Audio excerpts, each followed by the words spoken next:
Well, speaking of Germany, let's focus on Germany now, which is in the grip of the third wave of the pandemic, and case numbers there are rising steadily as the country fails to get new, more aggressive variants under control. Debates over how to handle this situation may now lead to a political showdown in the country. For more on this, we're joined by DW correspondent Nicole Frölich, who joins us from Berlin. Thanks so much, Nicole, for joining us. Now, German Chancellor Angela Merkel has threatened to centralize the country's COVID response, overriding state leaders on matters of disease control. Why is this? Well, the situation here is quite extraordinary at the moment, actually, with Germany being a federal republic. Implementing disease control measures is largely up to state leaders. They agreed with the central government that a relaxation of restrictions would be allowed only as long as the case number in each region stayed below a certain threshold. In case of surpassing it, it was agreed that the region in question would automatically go back into lockdown. Now, with cases on the rise again, this critical point has been crossed in a number of states, but not all state premiers are following the agreed plan. And that has angered Chancellor Angela Merkel, who is pushing for a more radical approach to fighting this very aggressive third wave. So much so that she recently announced she's not going to sit idly by while pandemic control isn't taken seriously everywhere in the country.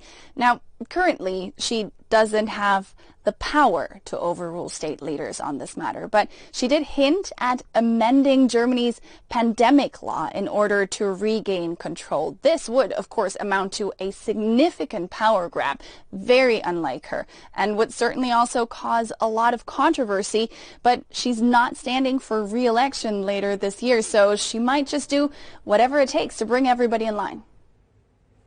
Now, there's been a very slow rollout of the vaccines, not only in Germany, but around the entire EU. What's being done to speed it up?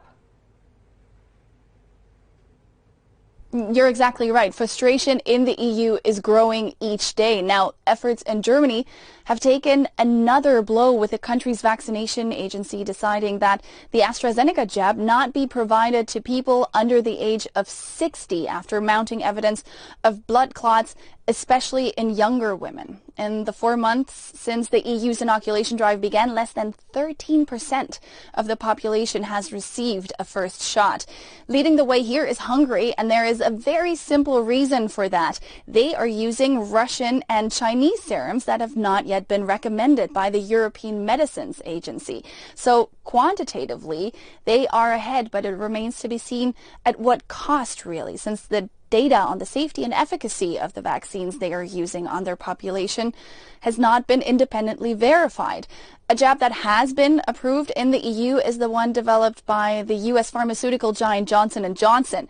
Brussels has so far ordered 200 million doses of that single-shot vaccine, the first of which will reportedly arrive on April 19th. So here the European Union, with its 450 million citizens, really hopes to give its vaccination drive a significant boost. But officials are also in talks with other players of the pharmaceutical industry to see where production infrastructure can be improved and the rollout sped up by, for example, relaxing storage conditions or greenlighting new manufacturing sites in the bloc. In any case, vaccine export bans, because we have to bear in mind that millions of doses are produced in the EU and sold and administered abroad, are still an option that is very much on the table. But this kind of vaccine nationalism could have very serious consequences, and the EU isn't going to haphazardly jeopardize international alliances over this.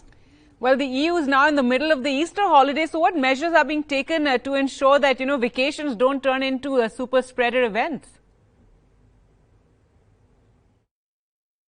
Non-essential travel is still very much discouraged around the EU, and entry from non-Schengen nations is actually banned in most countries. But within the EU, the situation is somewhat bizarre, to be honest. Germans, for example, can't vacation in Germany because lodging for holiday purposes isn't allowed. They can, however, travel abroad, to Spain, for example, where the situation is similarly outlandish. People can enter the country to vacation, but Spaniards themselves can cross from one region to the other for leisure purposes. So there is a bit of bewilderment about this, as you might imagine.